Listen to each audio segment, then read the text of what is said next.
people of all different budgets and walks of life, have different needs and preferences and wants.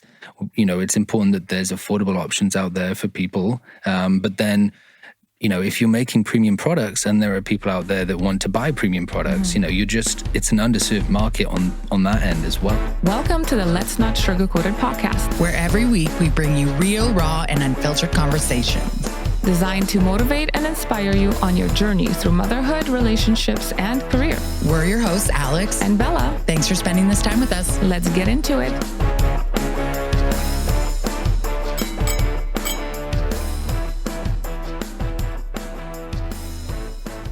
Welcome. Welcome back to the new year. Oh yeah, it is January. So we are excited to kick off the year. We have two of the, I don't know what we would say, the trifecta of Somm Zero and Sobar in the house today. We have Alex Viol, right? I said that right, good. Yeah. And Bobby Faurot. I didn't ask you. Okay. Faurot, that's why your kid's in French immersion. There you go. And John is off in Mexico. So Somm Zero, if you haven't heard of it, was launched in August 2023 by Alex, John, and Bobby. They specialize in top quality, no and low alcohol wine and beverages. With a focus on premium non-alcohol wine from small volume international producers, the team has set out on a mission to source and select as many new and existing products in the buzzing new market category as possible, professionally assessing and tasting each and every one. And only the best is selected for their portfolio. They also, all three of them have a sommelier background. And in December 2023, they launched Sobar, which is an exciting, the first zero-proof low-alcohol bar in Kelowna. So far the response has been very positive and popular. And we're excited to have them here. So welcome. Yeah, welcome. Yeah. Thank you so much. I'm glad I'm not the one reading the bio first thing in New Year, because I always mess them up. And my friends sometimes like, you should really practice. I'm like, I try.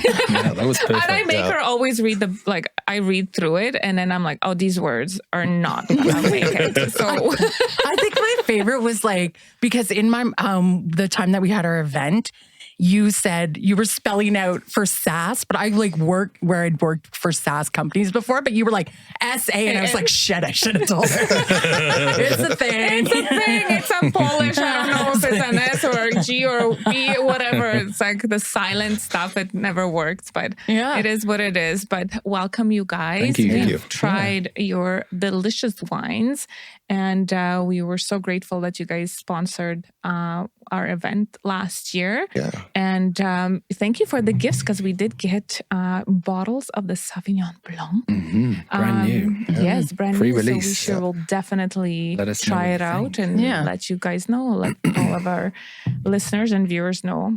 And we'll go from there. So tell us. How did Somm Zero come to be? Well, thanks so much for having us, guys. Yeah. We appreciate being here. And a big thanks for inviting us to that first event with you back in November last year, because that was the first one that Somm Zero ever did. So it was super cool to team up with you guys and get that under our belt. So it was amazing.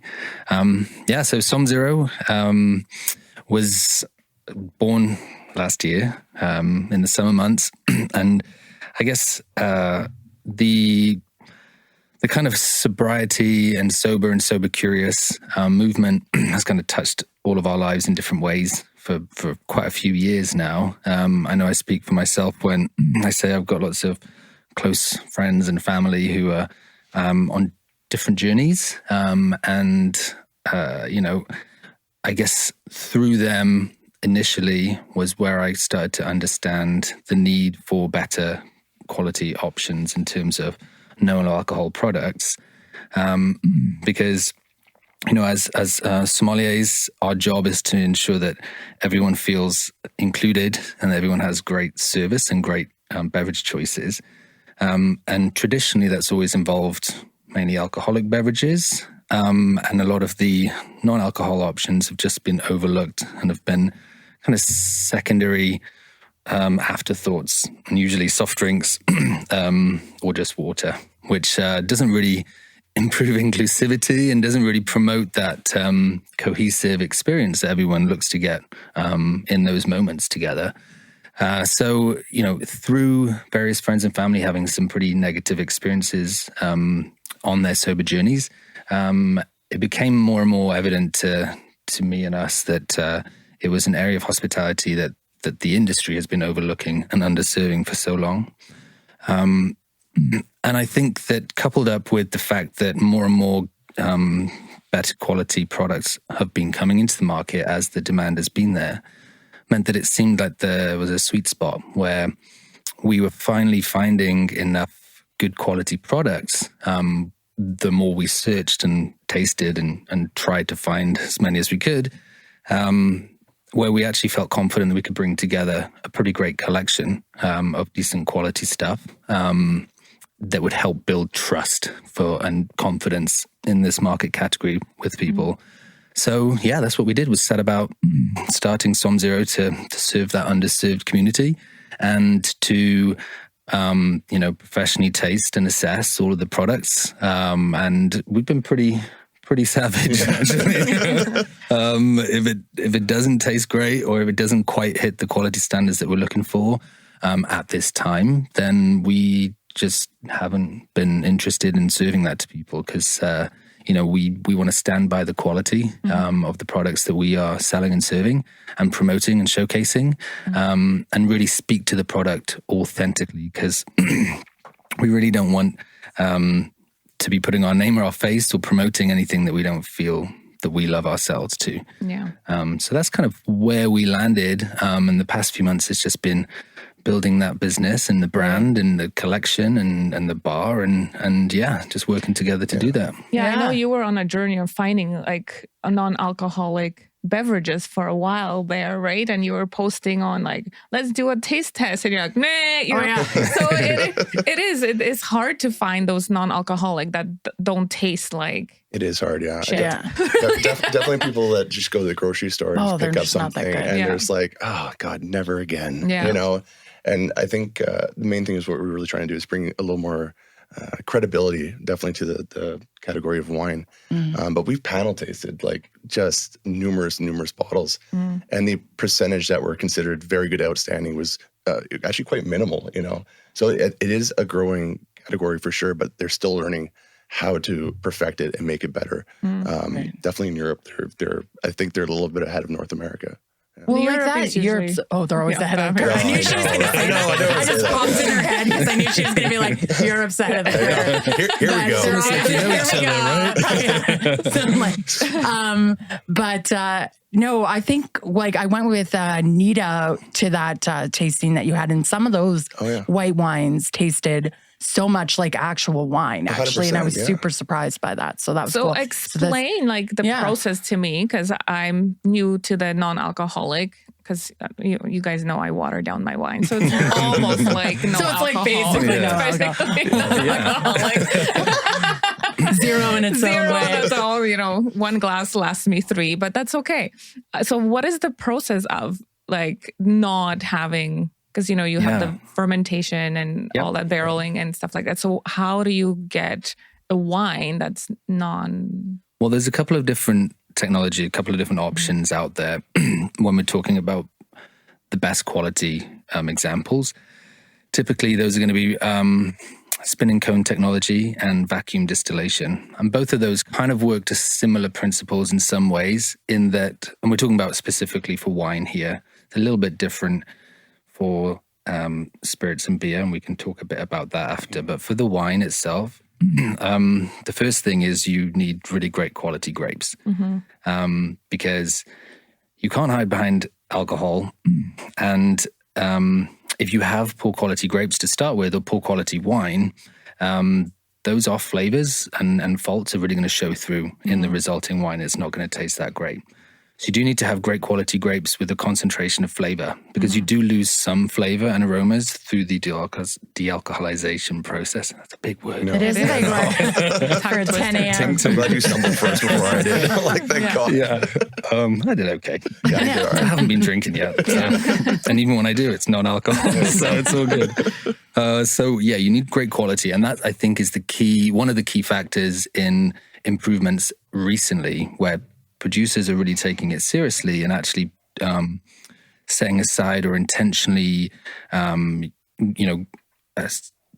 best quality grapes and good quality wine. They're intending to make it into de-alcoholized wine in the end, rather than it just being kind of some of the stuff that was left over in the back, So just to interject, because I know, so do you source your grapes locally, or do you get them somewhere else? Because with the winters, there's a huge Europe. Okay, there you go. So eventually we'd love to see Canadian producers stepping into this space, but for a few different reasons. One of them, just a lack of supply in terms of grapes, and then also grape cost and volumes of production.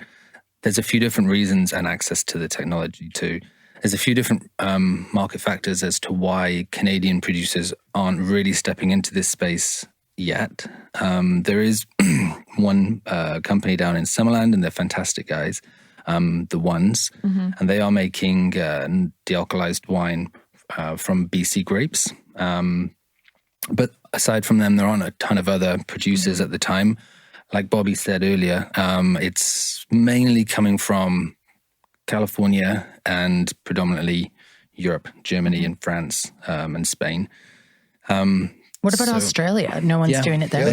Yeah, you're right. Yeah, they are. There's some good stuff coming from Australia too. I was just curious because they're wine people. And Chile as well. We have some Chilean wines too. So yeah, the major, and South Africa too. So yeah, there are definitely some centers around. At the moment, that doesn't include Canada, but hopefully as market demand continues to grow, Canadian producers step into that space. But it's such a small area of grapes like that we have here. Exactly. In BC, And then, the temperatures are just not. And you also have to kind of remember as fact is a lot of these equipment that they use, like the spinning cones, like it's a heavy investment. Yeah. So a lot of these companies and producers have to have pretty good financial backing to do this. Like the spinning cones, like some of them can go up to $1 million for something. Absolutely. So it costs additional money. So a lot of people have the misconception that it's cheaper to make, but it's not. It's an additional step to make this. Right. And it costs money. So a lot of producers, they might not, they might find it's just an easier fix is to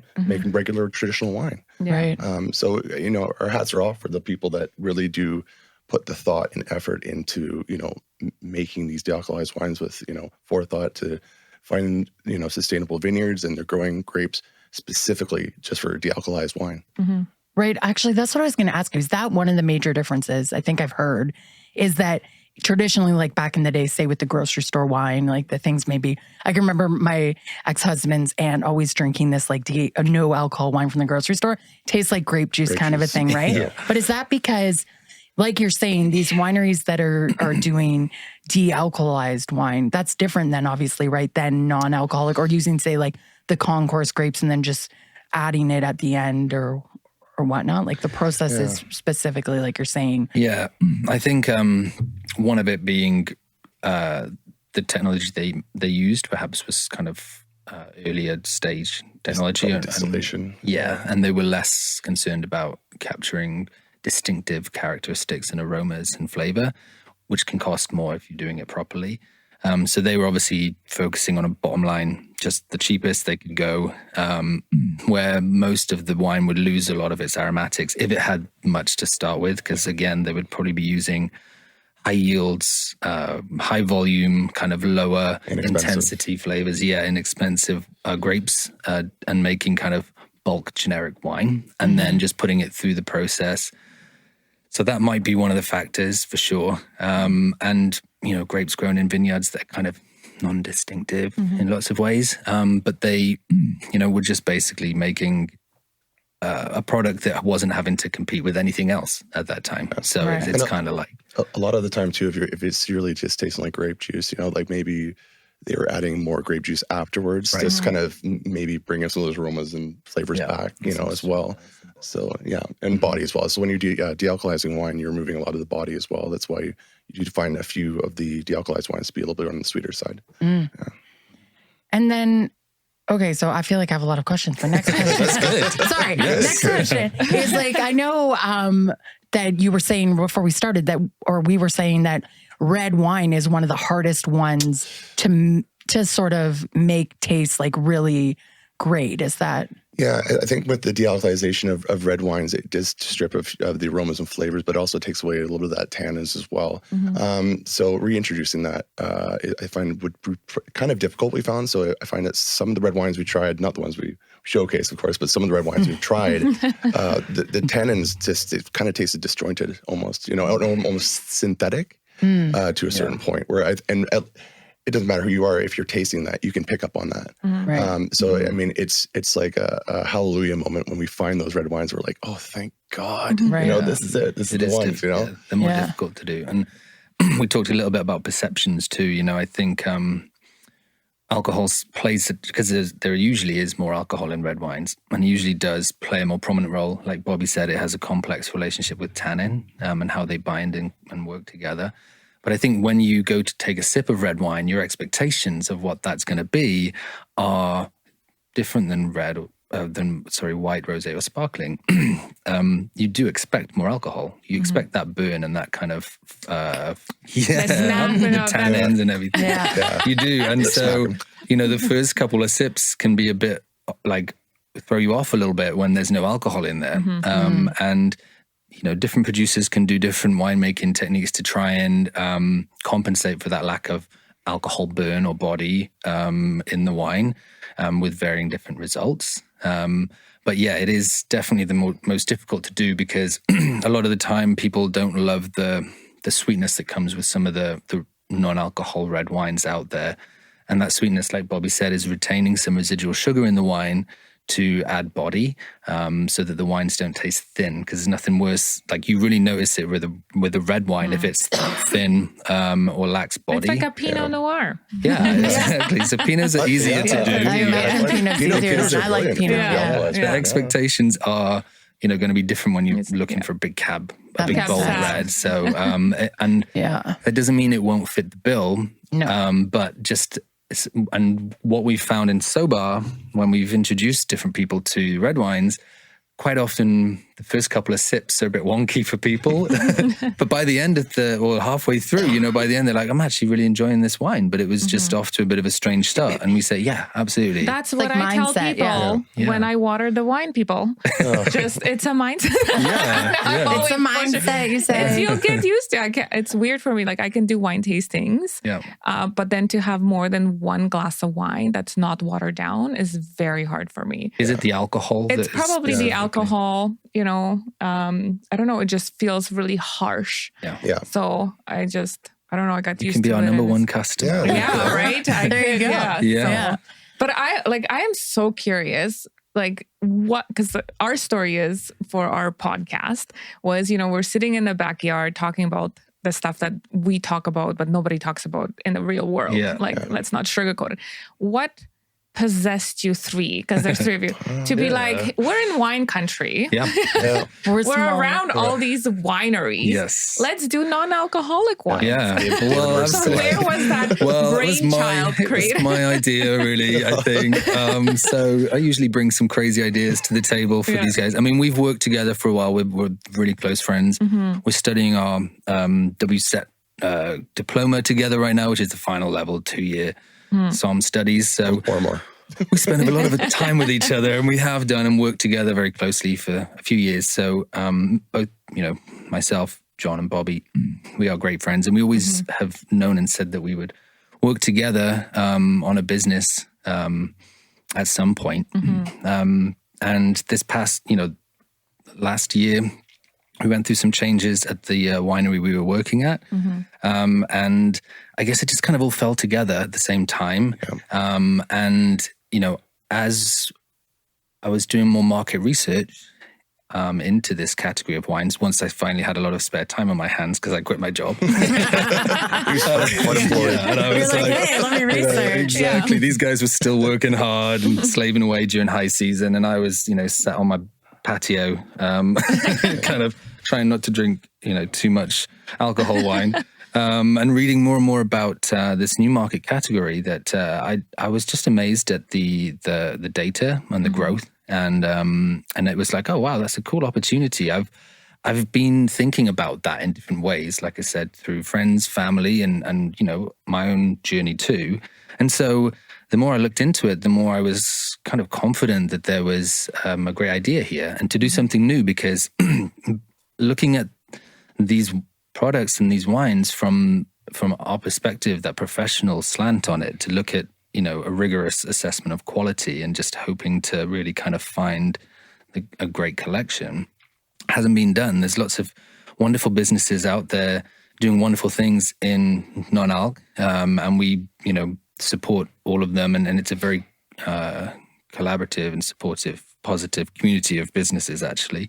But a lot of them were happy to, or are happy to sell anything and everything, which is cool. That's what their thing is about. But we wanted to kind of take a little bit of a different approach.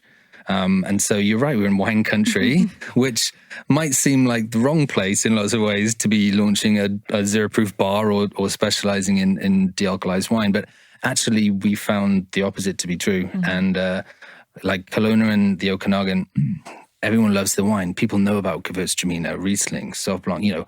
People here, I think, are really educated and interested and passionate about wine. And also healthy lifestyles too, and that's becoming more and more evident, I believe, in this community. And so, actually, it is a perfect place that we found so far to introduce some cool new wines to people, and for people to, like, the general person here in the community that enjoys wine, they are able to distinguish good quality. Like, people know wine around here, which is cool, because that's kind of what we're all about. So it's actually kind of the perfect local customer base for us. Yeah. Yeah, because you don't want the person who just is, wanting whatever alternative, right? They want a high quality. Right. I think you said once, and I actually really liked it. I used it at Christmas for my sister. I told her that you said this. I was like, because she was saying, oh, when I went to Mexico, I noticed for the first time, because she's also in marketing and she's in the wine industry. So she said that there were so many at all-inclusive resorts options for zero-proof options. And she's like, the market sector is obviously like so popular now, or getting popular, that, 3 years ago, even in Mexico, you wouldn't have seen that. Right. Yeah. And so what you said that I thought was good was, I was like, yeah, and people, because this was Alex's line, he was like, people in all-inclusive hospitality, they don't want to be renegated back to like the kids menu, right? So you don't want to get what you could get at McDonald's. And I thought, that makes so much sense. Like, you still want to have something that feels premium, like premium, like, well, especially there's all thought inclusive, into it, right? Like, you're not going to get a discount for not drinking alcohol. And a lot of people, when they go to all inclusive, they want to do gung ho because they want to drink their money's worth, right? But if there's non-alcoholic options, then there's only so many cranberry and sodas you can do, or like just like soda and lime or all the things. So no, I think it's cool. Pina coladas, but there's only so many you can drink. And I mean, okay, so now I'm getting like my marketing hat on because I'm a marketer by trade and I love marketing. So it is cool to me though that it does seem like, as a marketing sector, let's say, a market sector, that the alcohol-free like market has blown up in the past, recent years. There's more on the shelf, more options. What do you see with this trend? Like, what do you notice? Yeah. Well, I that's the thing that people always say it's a trend, and I not honestly, trend. Sorry, I didn't mean the word. It's definitely, I think, more of a movement. To be very honest with you, there's a lot of people out there, and since working at Sobar, like, I've seen so many people, and it's funny because they think like, oh, it's just a few people, but it's not. There's so many people out there that choose not to drink for whatever reason it might be, and I do see that this is the way of the future. People, I think, hopefully we're very much ahead of the curve in Canada for sure. But I think you'll see more and more better quality non-alcoholic wines in the future. It's just getting to that point, which is going to be a little harder. I think it's going to be time and process and trial and error for a lot of producers to try to figure it out. But it will get there, and we've met producers from San Obispo in California, and they're making insanely stunning Pinot Noir, with the thought process of making it, and it's amazing. And I think she's selling it for like 75 American and down there, and people are buying it and people are loving it. So what's your price point? Oh, this one is 20 less than that, I believe. Yeah, this one so typically the price points. I mean, like Bobby said earlier, the wine is made like great wine, and then you do have that extra step, and also you don't benefit from such high volume savings as well in lots of ways for the non-alc wines, and so the price can be higher as far as production goes. But you also have to be mindful that the market is where it is. People, we do have to shift that perception of that it should be cheaper, because in the past it has been poorer quality. So we do have to be mindful. So typically our wines range from, kind of 19 to $30. So not too dissimilar from where you would expect good quality.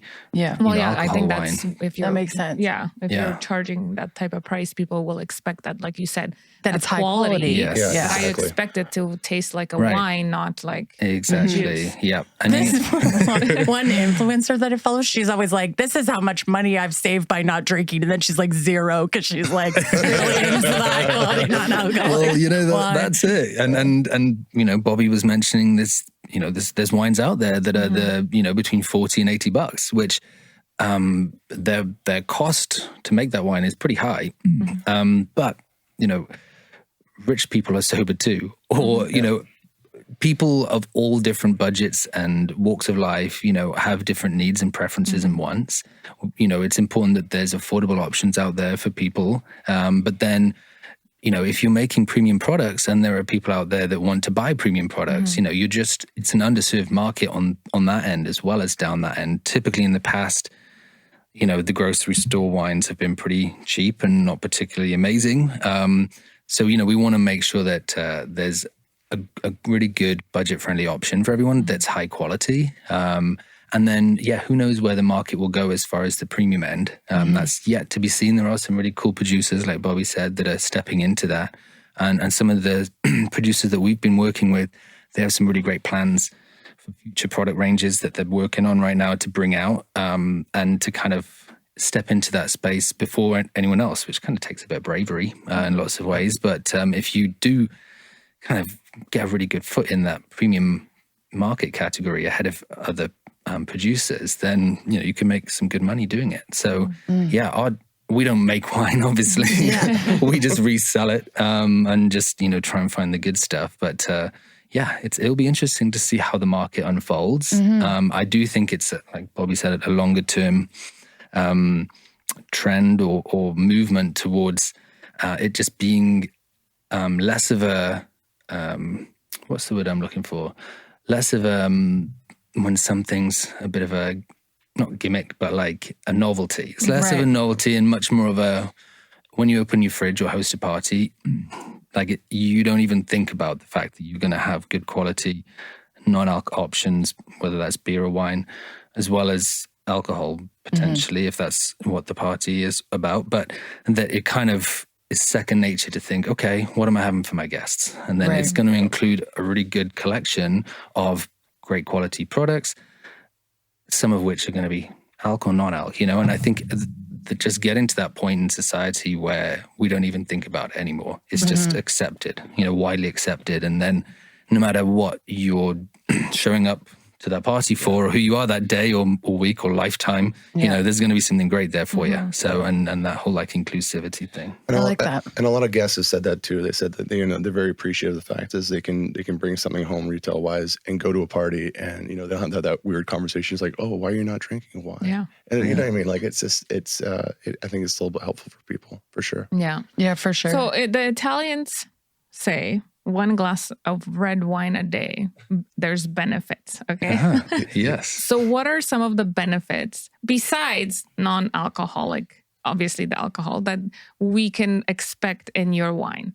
lower calories for sure. Yeah. That's a big Oh yes, one. how many calories? Please tell Well, me. there's at least less than 50%. Yeah. So there's up to 2/3 fewer calories in non-alcohol wine than regular. Which so there you go. Just straight off the bat, if you're looking to be more health Calorie conscious. conscious for sure. Yeah. You remember like for a traditional bottle of wine, that's like 670 calories, give or take. Yeah, Of just empty calories. this would be like between 200 and 300. You know what I mean? So that can be No a big, hangovers. No That's another hangovers. one. Yeah. Yes, you can absolutely. enjoy a night out and then still enjoy the morning after, which is huge. And mental health too. Absolutely, mental health. There's so many things that we could talk about that we don't even have to, because doctors out there are saying it for us. Like we don't have to advertise the fact is that your mental, your health, your physical health. The fact that even when you drink a glass of wine, within a couple of days, like your cortisol Sleep. levels they skyrocket up. You lose, it affects your sleep,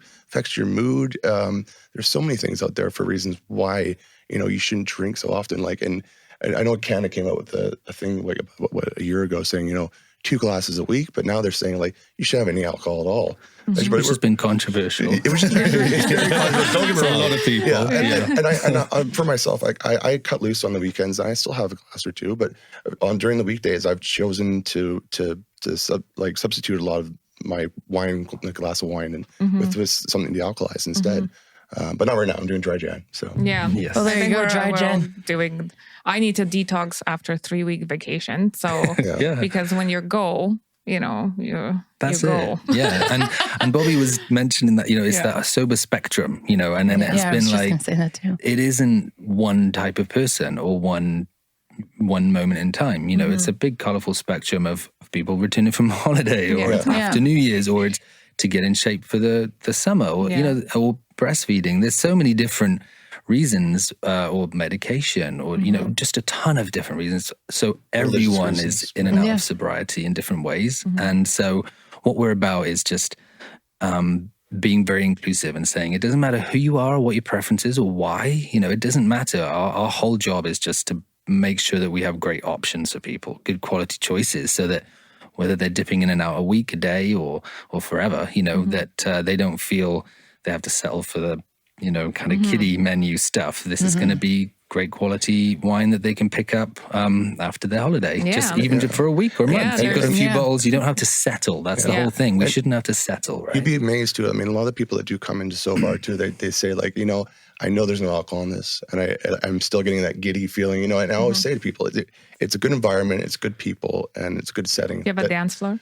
I wish we had a dance floor. Maybe we'll maybe that'll be. You need to wake up for me. Or I'll dance on the bar. We can make one for you. Yeah, Bella, absolutely. I went dancing. Coyote I was Ugly, full. right? Yeah. I wear my cowboy boots. Oh, that's always been No, my I dream. did. I went dancing, and I forgot how much fun dancing actually was, because I'm noticing the trend too from when we were younger, and we went and we had all these clubs and parties and dancing. Totally different scene now for You're the young right. people, right? Yeah, it is. It's more like a social chill vibe. There's no dancing. But when we were in the Caymans, there was a salsa night. We went with some people. I love salsa. And I know, and I just The dip. yeah. With Doritos. And just like the amount of dancing that I did, I'm just like, wow, I miss that social connection, that dancing, energy. just energy. Like you're just absolutely. getting it all out. Like dancing is so good. So I'm just waiting for, besides the Blue Gator. What do you think, Alex? Should we do salsa Sobar? Salsa. Maybe That on would be fun. We would Wednesday or something. I would we totally collaborate with people. So I have no doubt that maybe this summer gonna we'll start do a some. business here. I don't know, but Let's I make just some notes. feel Yeah. like Bella, you're there's full like of good that ideas. I love this. dancing Yeah. is like, I don't know, there's, you want to be, you have that vibe, and Yeah. Absolutely. Yeah. good for the soul. It is. It is. But I am so looking forward to having these, because dry January is usually tough, because, on the weekends you're just like, oh, let's, have a glass of wine, play some games. And now when we're playing dominoes, we're going to be drinking this. I'll And you still know be where to get winning. more. Yeah, there you go. Yeah. And you know where to go to get one. Yeah, 'Cause, sommzero.com. people, can you actually buy it in the store too, or no? Yeah. So Well, That's what I've been wondering. we do have a few of our bottles that we just recently allocated to Erica Jane downtown Kelowna. But we will be looking more into getting into retail spots, but more places like probably a little more high end, like maybe Good fit for us. Yeah, good because fit for us. Hotels. we're not going to compete. We don't want to with the big international brands that are doing the low price that you're going to see at the liquor stores or the Save-Ons. You know, that's not where shout out to Save-On. we're going to.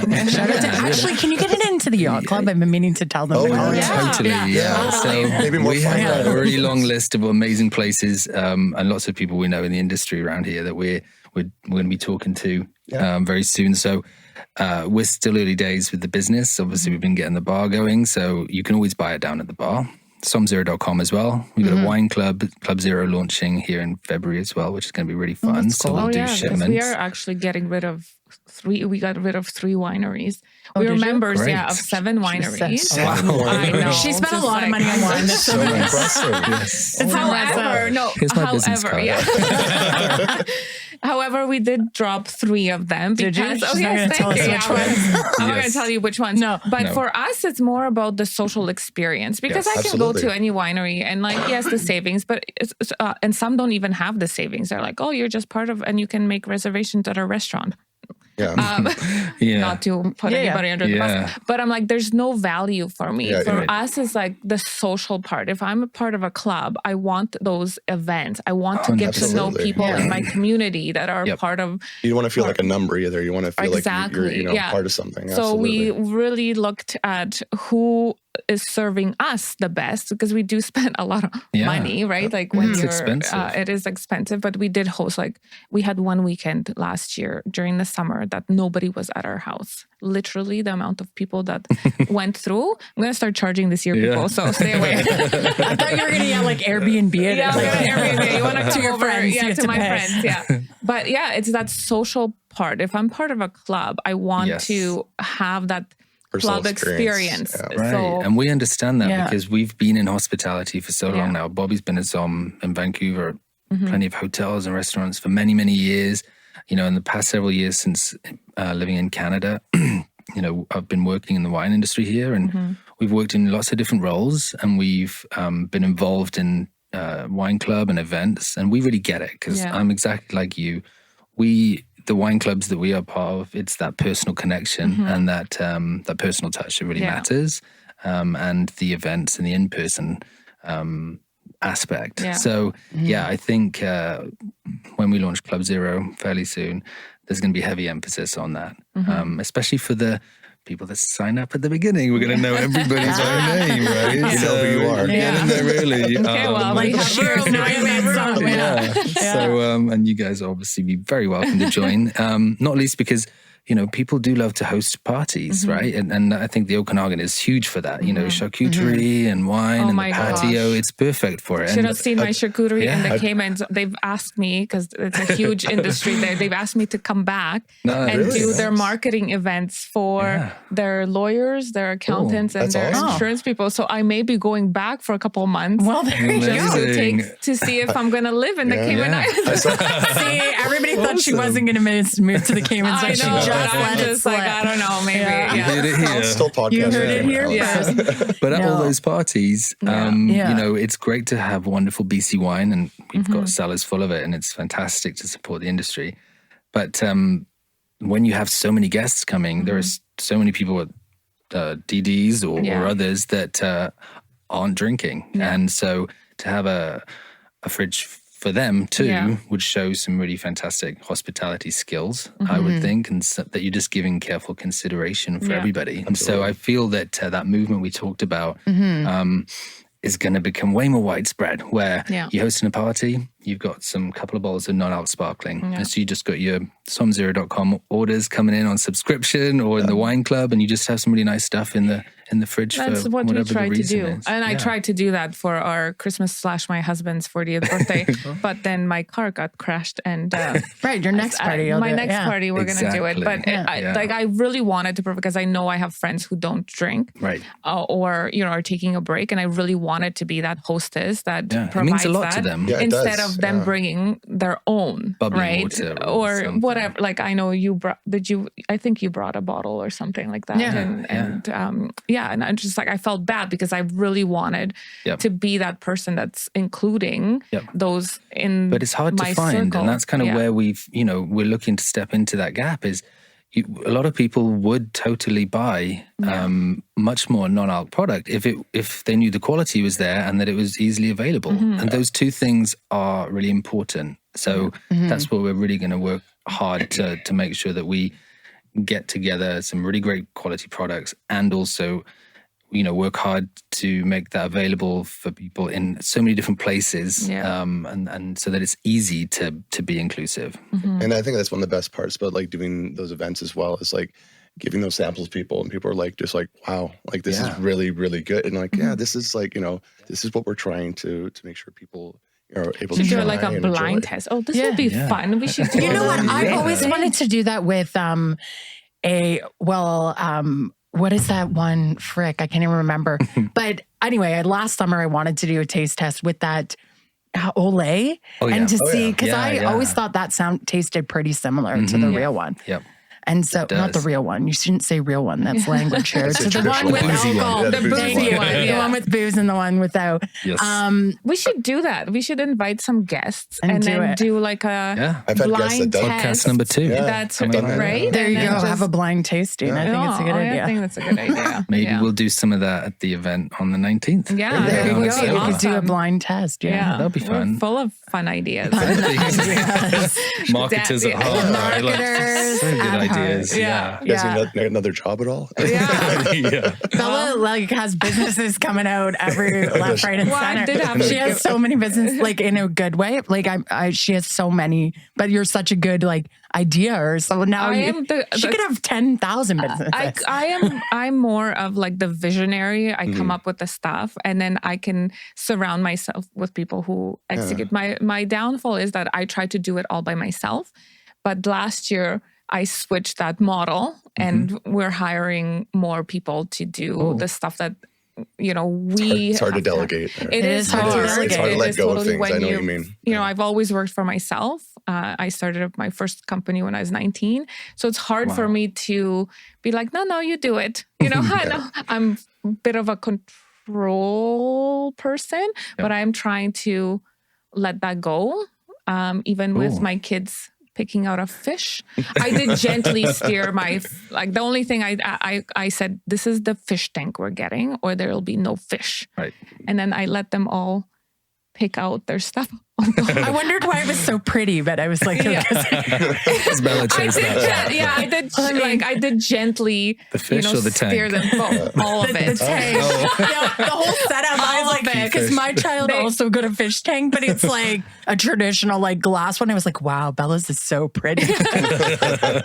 I did have an interior design company in Edmonton for a while too. So I am a jack of many. You've lived many trades. lives. She's lived so many lives. So Yeah. many lives. Wow. Yeah. I mean, Amazing. photography, A real witch estate, doctor. I'm a witch doctor. I mean, my clients are done it, suffering now because it's been going for 3 weeks. Yeah, but yeah, I'm open to Cool. any possibilities out Yes. here. I think having an open mind is really important. isn't it? because you So, never know where it's going to take you, and I've always been able to attract things that It's were energy. really, It is, Yeah. absolutely. Positive energy spreads more positive energy. It I've is. always been keen on that. It's being positive in society. It just helps, Yeah. Bobby's he's always the big smiler in the room. Like whenever we working together, you can always. Well, count look on at those him to have- dimples.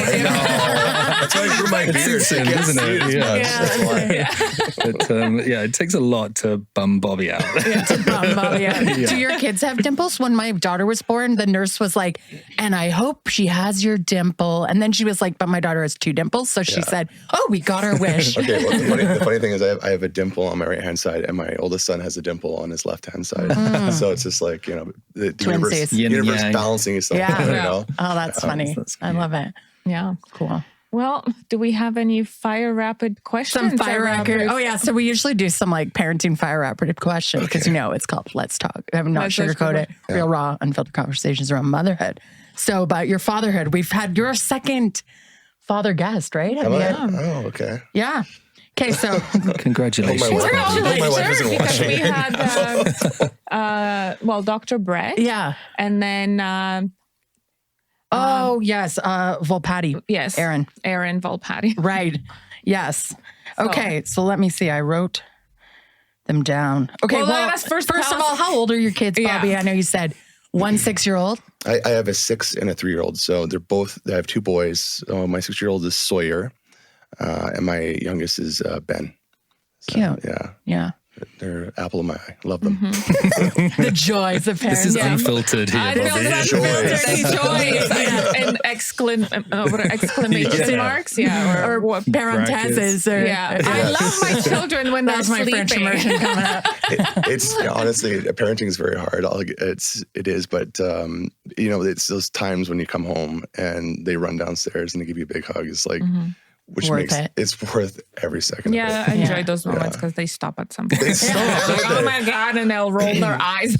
That's what someone else said. They have a 16 or a 17-year-old. And they're like, how old are your kids? Like 6 and 3. You're like, oh, it's so nice. They're still in their cuddly phase. Yeah. I'm like, oh, they grow out of that. Although I did have one come in last night to sleep with me. Oh yeah.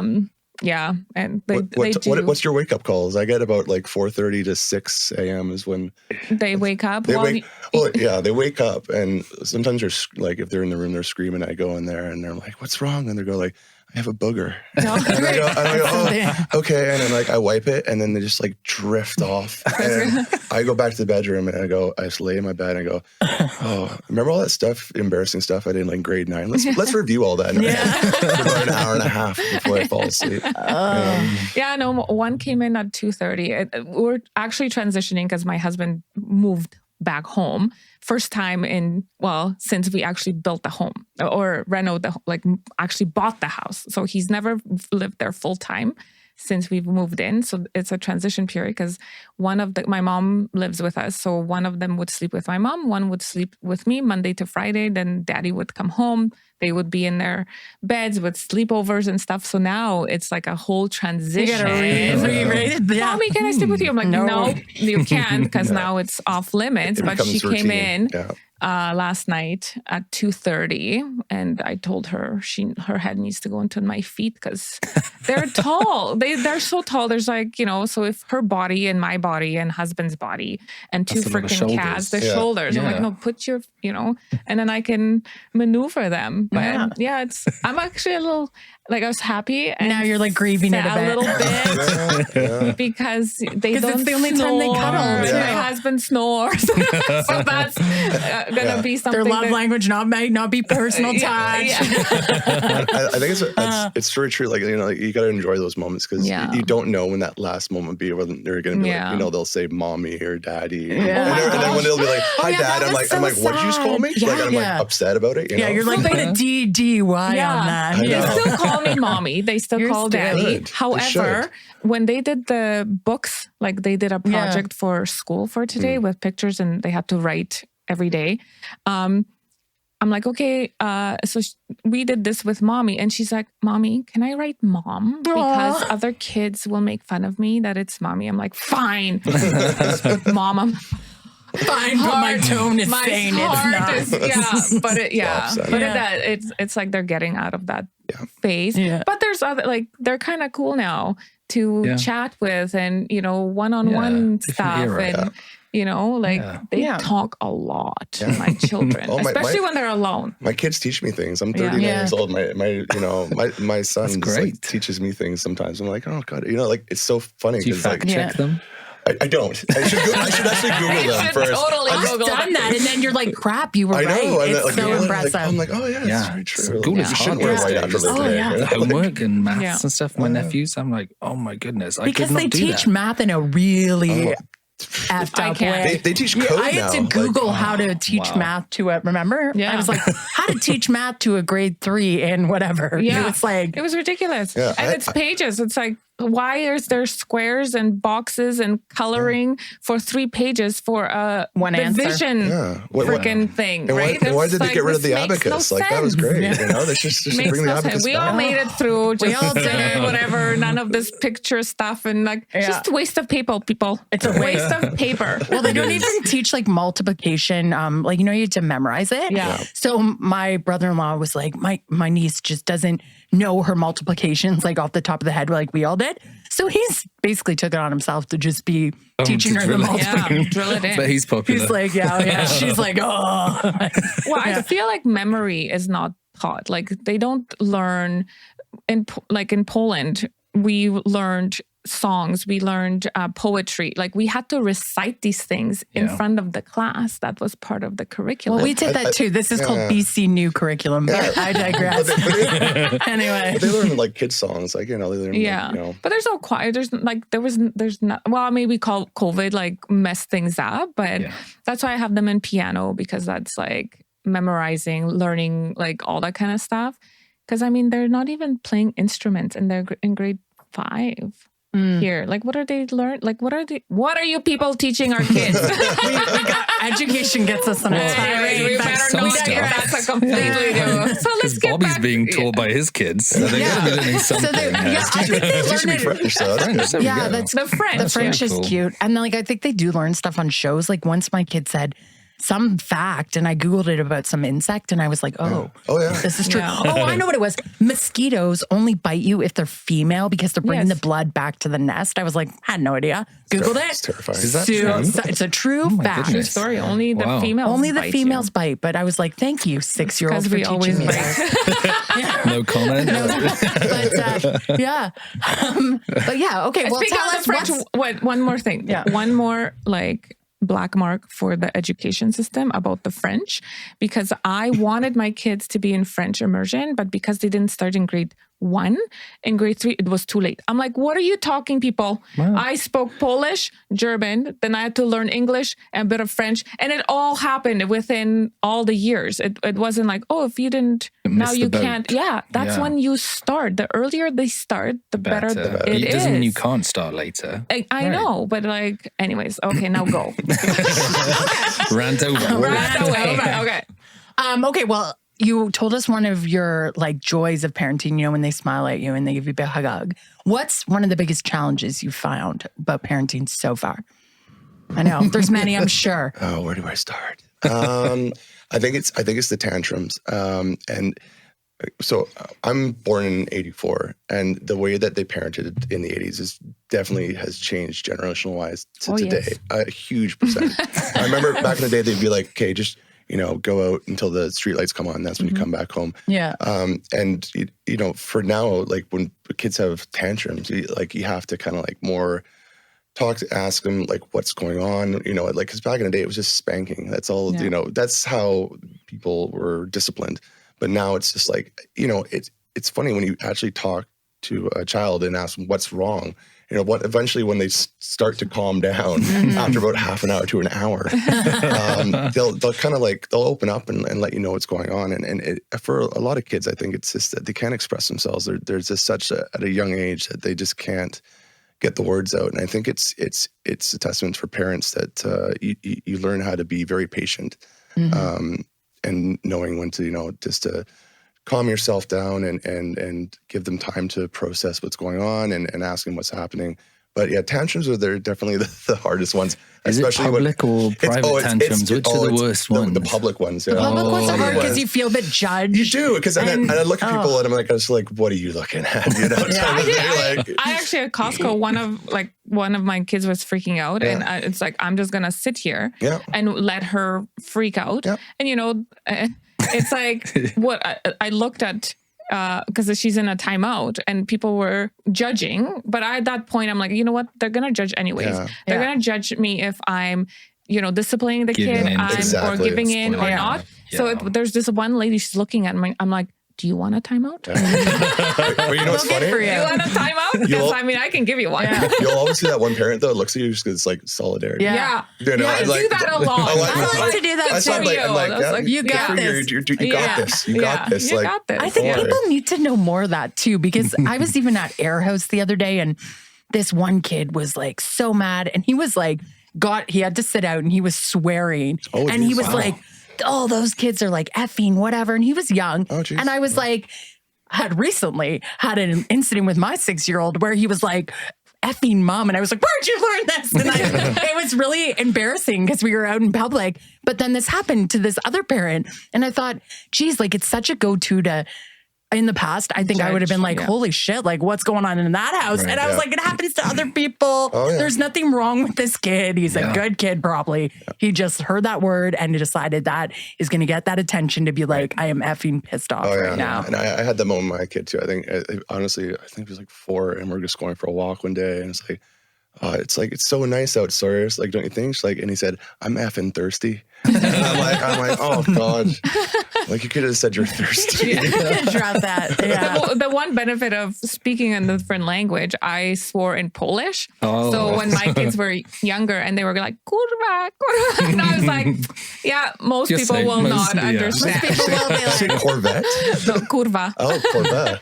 Kurwa. Yeah, it's a solid it sounds nice, right? But it's like, very her mom tells me it's worse than fuck. Well, I should not say that because we already have the E on our podcast for We always Don't worry, Ryan's going to bleep all this out. After. Good job John Glenn's not here. He's in Mexico because he's got a foul mouth. Yeah. He's like a sailor. Yeah. I mean, Saskatchewan. Saskatchewan sailor. I think I think we all do. her husband said we're E for explicit. Like we're the only podcast that he hasn't. Cool. Oh, I thought E for everybody. No, we're explicit. Like E for excellent. We were excellent. Yeah. You were effort. But as an uncle, you have Yes. What do you see like from the world outside? Like, are you judgy? Yes, Alex, how judgy are you? On a scale of 1 to 10, are you like a 10? No, yeah. Look at it 1 out of 10. How judgy are we? No, I mean, I'm looking forward to one day being a father myself, and I'm sure I'm going to experience all of those scenarios that you guys are laying out there. And Bobby's going to just smile. Yes.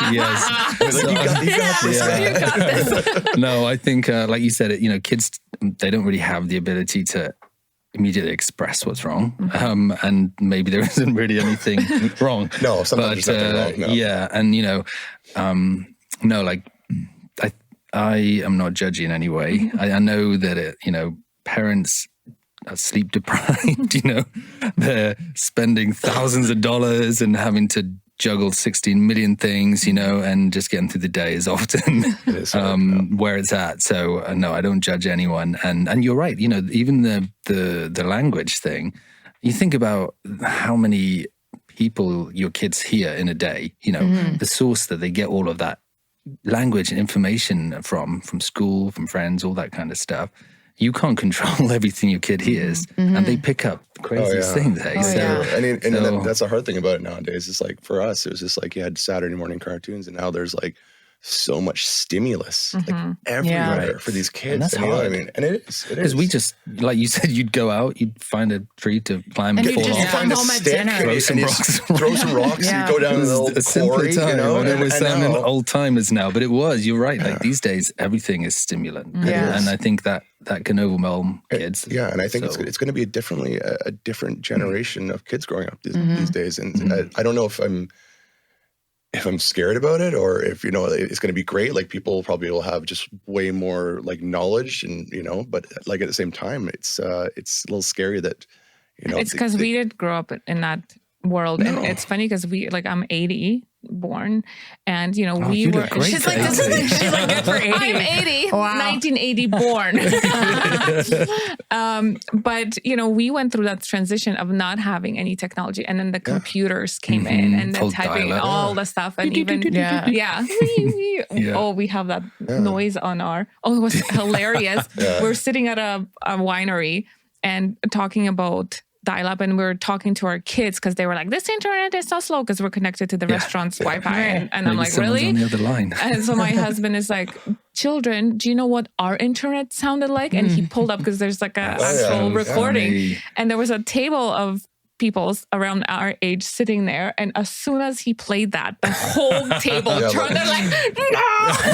It's hilarious. Right? That's funny. But it is. It's like, it's the same. It's like that industrial revolution, people, to now the technology revolution. Like, it's just, what's next? What's next? Keep going. It's the same story. It's less different stuff. I think the thing that kind of worries me is the fact is I hope people don't lose that like social connection. You know what I mean? Because I see that very often. That's why you need to my have a sister's dancing pet bar. peeve is like, our kids want to always watch a show together. Yeah. Right? And so my sister's always like, okay, but not if you're all going to sit on a separate iPad and watch 5 different shows. Exactly. That's not watching a show together. No. You're not watching a movie. You're not experiencing it together. You're watching 5 different shows on 5 different iPads. You're just like antisocial social here. Exactly. So I don't know, but I do feel that that's one thing we are losing a little bit is that connection, like Absolutely. human, and people don't know how to interact and talk to each other without a phone in their face. Absolutely. You know, and they're like, oh, let me just Google this.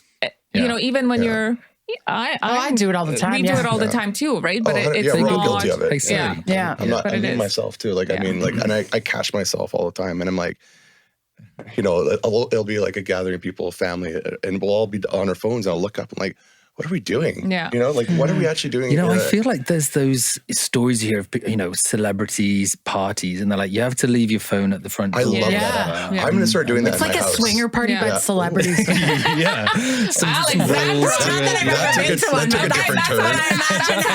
Episode that Alex is swinging Well, you wouldn't want stories. mobile phone footage of that, would you? You wouldn't want any proof. Yeah, I mean, And on that note, anyway, goodbye. but the one I get, but I think that's a good idea. Yeah. Okay. But I guess one more, like I know we're supposed to dial it up here, but I guess one question I have that we asked recently that I liked was, you know, what's one thing your parents taught you or like the way they parented you that you're like, I am not doing it this way? If there is one. Good question. That is a really good question. Both of you can answer actually, because both of you. What do you think you're? I think for me personally, and I don't know whether this is a British thing or just my parents, who I love, by the way. But, you know, I feel one of the benefits for our generation versus older generations, they didn't want to talk about feelings or talk about difficult subjects.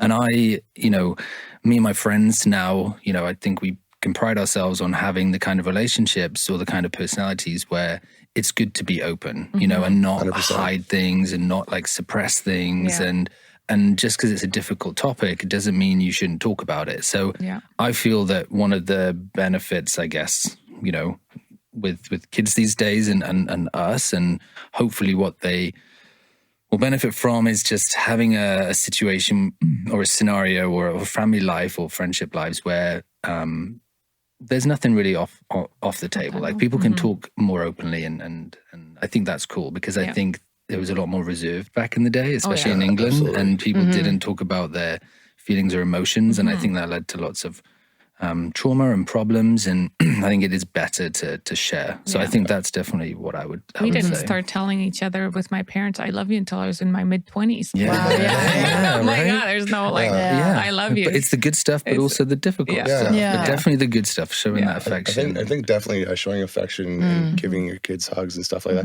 I mean, like, I couldn't agree more with what Alex said right there. I mean, I'm really happy to see in this day and age that people are now, it's more open that you can talk about your feelings, and I think it's really important than bottling it up, you know. And the only thing I could really think of what my parents said is, you know, it's just doing what you're told, and I think it's good for people to question stuff and not just be a follower, and to be a leader, and you know, don't just take things for face value for what it is, you know. But That's definitely, what you're saying now because they're so young. Wait till they're I know.